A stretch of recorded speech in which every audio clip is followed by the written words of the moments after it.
경제를 잘 알지 못하는 사람을 위한 당장 내 돈이 되는 정보.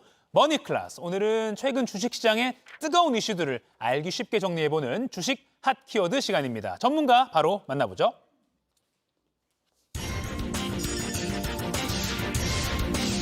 경제의 맥을 짚어주는 도사님, 정철진 경제평론가와 함께 오늘도 주식시장 맥 한번 짚어보겠습니다. 안녕하세요. 네, 안녕하십니까. 자, 오늘도 세 가지 키워드가 준비되어 있는데요. 네. 바로 첫 번째 열어보겠습니다. 첫 번째는요.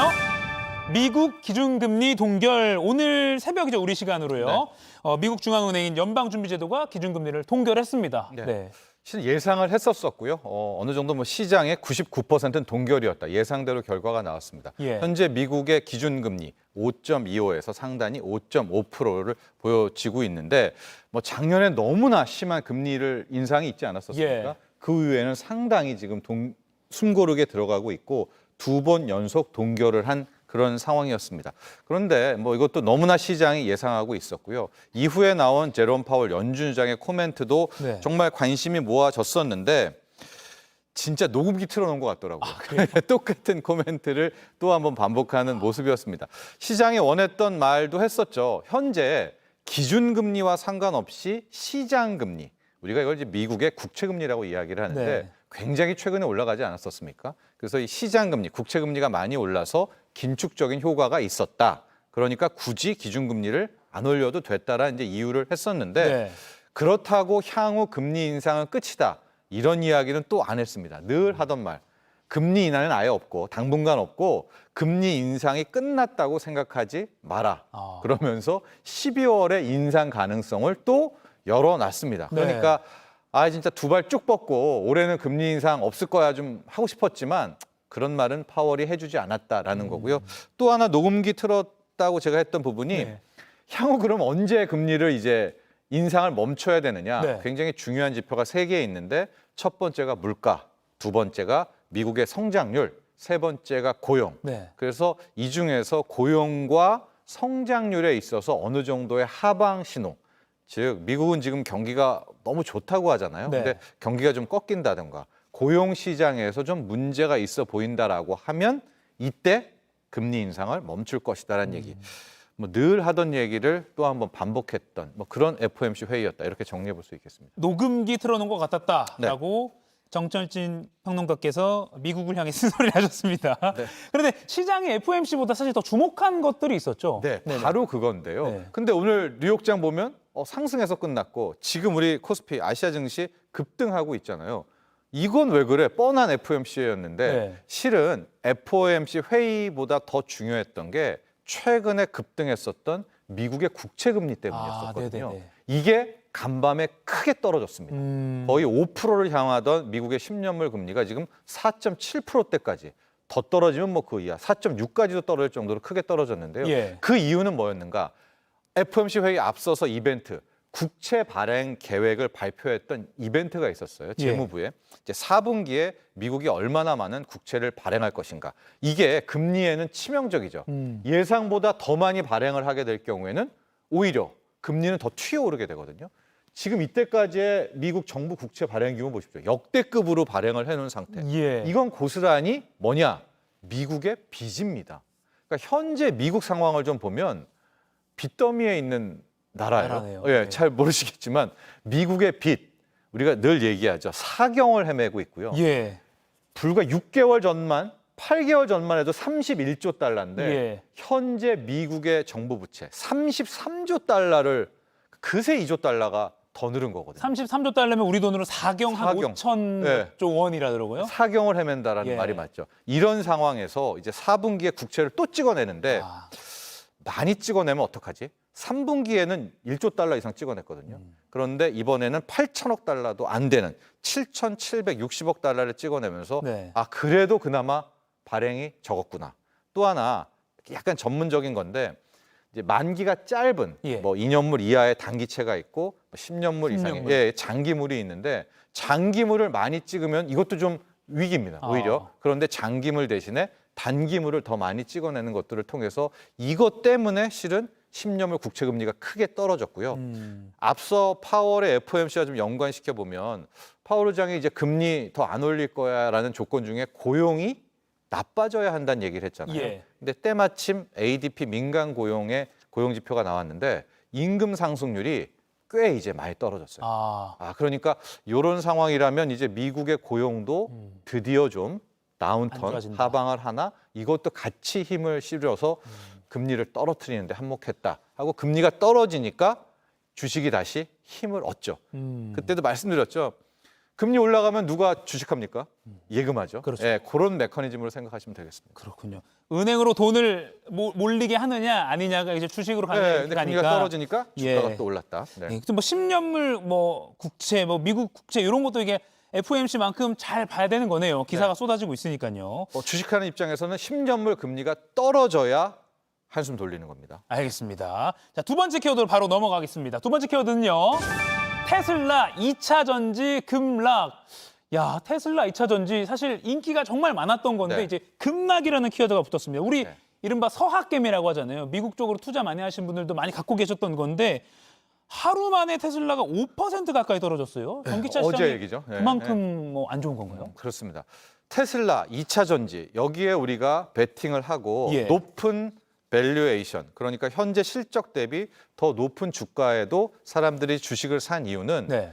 전기차 세상 올 거야. 하고 전기차 시장은 뭐 계속해서 해마다 20%씩 이상 성장할 거야. 예. 내연기관차 다 빠르게 전기차로 바뀔 거야라는 그런 기대감이 있는데 승승장구하던 전기차 시장이 약간 좀 멈칫하는 모습이 나오고 있다. 이렇게 이해하시면 될 것 같은데요. 예. 테슬라 같은 경우에는 뭐 테슬라 자체에서 뭐 판매량이나 이런 것들을 하향 조정했다라기보다 그 부품을 하는 이제 주가를 일단 보시죠. 네. 보면 지금 200달러가 깨졌었어요. 지금 깨졌다가 다시 오늘 이 국채금리 떨어진 거에 힘입어서 좀 올랐는데 예. 이 두 개가 중요합니다. 테슬라는 전기 완성차고요. 배터리를 대는 곳이 일본의 파나소닉이었는데 예. 파나소닉이 자체 컨퍼런스에서 향후 매출 전망을 이제 어둡게 본 거예요. 그건 결국 뭐겠습니까? 테슬라에 납품하는 회사가 자신의 납품액을 낮게 받다는 건 테슬라도 덜 팔리는 거 아니야. 예. 또 하나가 테슬라에 들어가는 반도체 칩, 온세미컨덕터란데도 애널리스트들이 매출 떨어질 거야. 이건 결국 두 개를 합치면 테슬라에 대한 매출 전망이 어두운 거고요. 아하. 이게 결국 나아가 보면 전기차 시장이 이제 좀 약간 주춤하나 이러면서 실은 국내로 넘어와서 어제 같은 경우에는 우리의 2차 전지 주식들이 거의 급락세를 보였던 이유가 됐던 겁니다. 예, 그거 여쭤보려고 했어요. 그러니까 네. 전기차의 주요한 부품인 그 국내 2차 전지 주가도 덩달아 테슬라의 영향인지 많이 떨어지고 있어요. 그렇습니다. 지금은 좀 제가 들어오기 직전에 보니까 좀 나름 상당폭의 반등을 하고 있는데요. 그래요? 네. 어제 같은 경우에는 테슬라 그 문제 때문에 꽤 많이 빠졌었는데 뭐 대표적인 2차 전지주입니다. 에코프로도 있고요. LNF도 있고요. LG 에너지 솔루션도 있는데 연초 이후에 종가 기준으로 봤을 때 이런 상황이 이제 됐죠. 예. 네. 그 지금 이게 연 고점 대비 연 고점, 하락률이군요. 연초가 예, 예. 아니라 연 고점. 그러니까 네네. 연초 대비는 아직도 꽤 올라 있고요. 예. 직전에 막 고점이 있지 않았습니까? 연 에코프로 고점 같은 거는 대비 막 엄청 낮잖아요. 네. 장중에 150만 원도 이제 갔었던 예. 연고점 대비 이 정도까지 많이 떨어졌었던 핵심인데 네. 2차 전지가 이렇게 된 데는 이제 두 가지에 대한 이유입니다. 첫 번째는 앞서 말한 것처럼 전기차 시장이 잠깐 멈칫하는 것 아니야. 네. 하고 두 번째는 조금 더 구조적인 문제인데요. 현재 우리 대한민국의 2차 전지는 네. 탑입니다. 뭐 기술력도 좋고요. 예. 좀 프리미엄급 2차 전지인데 반대로 중국이 나온 뭐 LFP 배터리, 그 인산철 배터리 같은 경우에는 뭐 수율도 뭐 성능도 안 좋고 뭐 이래요. 무겁고. 네. 근데 세계 표준이 당연히 우리 한국 K 배터리가 될 거다라는 확신이 있었는데 네.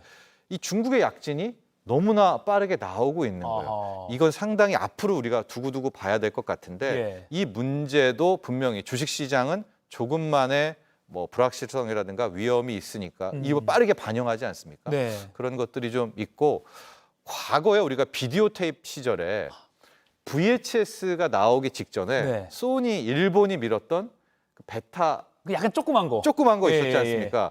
근데 그게 훨씬 좋았었거든요. 맞아요. 근데 이제 악화가 양화를 구축한다고 VHS가 결국 VHS가 네. 기술 표준이 됐잖아요. 맞아. 막 그런 우려가 있는데 그러나 또 상당수의 전문가들은 그렇지 않다. K 배터리는 대단하다. 또 이런 또 믿음과 확신이 있습니다. 이게 두 가지를 항상 함께 좀 기억하시면 될 것 같습니다. 그러니까 조금 더 뭐 품질만 보면 객관적으로 K 배터리가 좋은데 그게 될 것이냐 아니면 중국 쪽 배터리가 표준이 될 거냐 이거는 조금 더 지켜봐야 되는 상황이다. 네. 그러면 많은 분들이 관심이 있을 것 같은 게 그 국내 2차 전지 관련 뭐 주가가 네. 앞으로 좀 회복이 될까요? 어떻게 보십니까? 여긴 여러 가지를 봐야 될 것 같습니다. 예. 자체적인 수급 문제도 일단은 풀어야 될 것 같고요. 네. 그다음에 앞서 말한 것처럼 이제 2차 전지에 대해서 시장 표준에 대한 문제. 네. 더 중요한 건 지금 전기차 시장이 이게 주춤하는 게 일시적인 거냐. 여기에서 고리만 풀리면 다시 또 전기차 시장이 살아나느냐. 이런 어떤 세 가지 측면을 함께 봐야 될 것 같고요. 예. 국내 2차 전지주는 단기적으로 보면 지금 수급이 상당히 좀 꼬인 것 같아요. 네. 그러니까 떨어지는 거에 미수를 썼던 개인들이 상당히 들어왔고 이걸 털어먹으려고 공매도들의 공격이 들어오고 있고 그러니까 이런 차원으로 좀 빠진 부분들이 있기 때문에 앞서 말한 것처럼 뭐 우리 K배터리가 어떻게 될지 전기차가 어떻게 될지도 하나하나 봐야 되겠지만 단기적으로는 이 수급에 대한 문제를 좀 해결을 해야 단기 바닥을 보고 올라올 수 있지 않을까 이렇게 보고 있습니다. 네, 알겠습니다. 좀 더 지켜보기로 하고요. 마지막 키워드 열어보겠습니다. 보시죠. 주가 방어 나선 기업들. 이제 가을 단풍은 빨갛게 물들고 있는데 주식 그 그래프는 파란색만 많다. 뭐 이런 것 때문에 속 타는 분들이 많다는 그런 얘기가 들리고 있는데 그래서 일부 회사들이 주가 방어에 나섰다고요? 그렇습니다. 주가가 너무 많이 빠졌죠. 예. 이렇게 될 경우에 이제 기업들은 자사주를 사들이는 일종의 주주 친화 정책을 펼치는데요.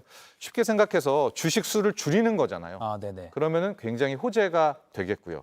외국은 아예 자사주를 사들인 다음에 그걸 소각해 버려서 총량을 줄이기도 하지만 우리나라는 소각까지 가는 경우는 좀 극히 드문데 네. 일단 자사주를 매입하는 시장에서 많이 사들인 것만으로도 어느 정도 주가 부양에 대한 뭐 그런 효과는 있다 이렇게 좀 알려져 있는데 네. 최근에 좀 보면 뭐 네이버가 3천억 또 SK 뭐 키움증권이 있고요. 셀트리온도 3,450억인데 셀트리온은 또 이거 외에도 뭐 앞으로 뭐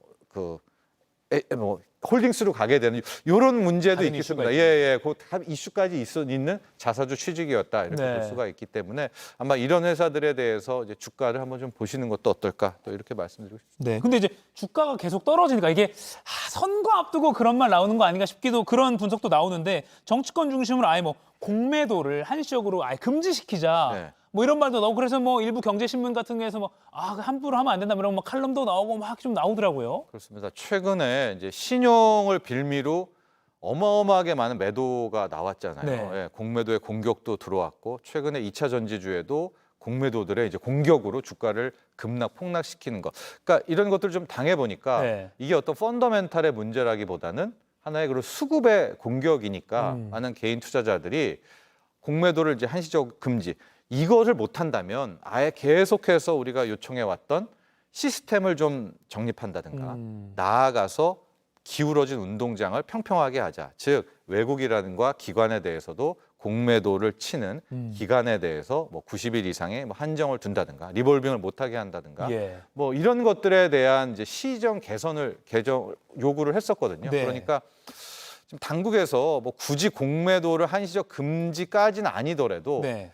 거의 청원이 지금 5만 명도 훌쩍 넘은 걸로 보여지는데 외국인들의 이 공매도 기간 제한 두는 문제 예. 이것만큼은 꼭 좀 요번에 해줬으면 하는 바람들이 있고요. 네. 굳이 이것과 정치를 연결하지 않더라도 만에 하나 이번에 어떤 개인들이 요구하는 공매도를 뭐 수기가 아니라 시스템화한다든가 네. 기관과 외국인에 대해서도 공매도 기간을 정하는 이런 것들을 통과시킨다면 저는 인기가 상당히 높아질 것 같거든요. 지금 예. 정치 전략도 한번 그러니까 이 정치권에 대한 이것만 공매도 이것만 개선해도 저는 뭐 누가 주도하든 네. 뭐 지지율은 상당히 오를 것 같아요. 이제 그만큼 이게 누구를 더 잘해달라는 게 아니라 네. 나쁜 잘못된 것을 좀 바로잡아 달라는 개인 투자자들의 목소리가 있다. 이런 말씀도 함께. 사실 뭐 드리고 싶습니다. 외국이나 기관 투자니까 일부에게만 유리한 제도다라는 비판이 많았기 그렇죠. 때문에 외국에 비해서도요. 그렇죠. 네. 고쳐야 될 것은 고칠 필요가 있겠다. 이렇게 정리를 좀 하겠습니다. 오늘 퀴즈는 아까 도시락 이슈에서 했기 때문에 퀴즈 없이 바로 인사드리겠습니다. 네. 지금까지 머니클래스 정철진 경제평론가 이야기 나눠봤습니다. 고맙습니다.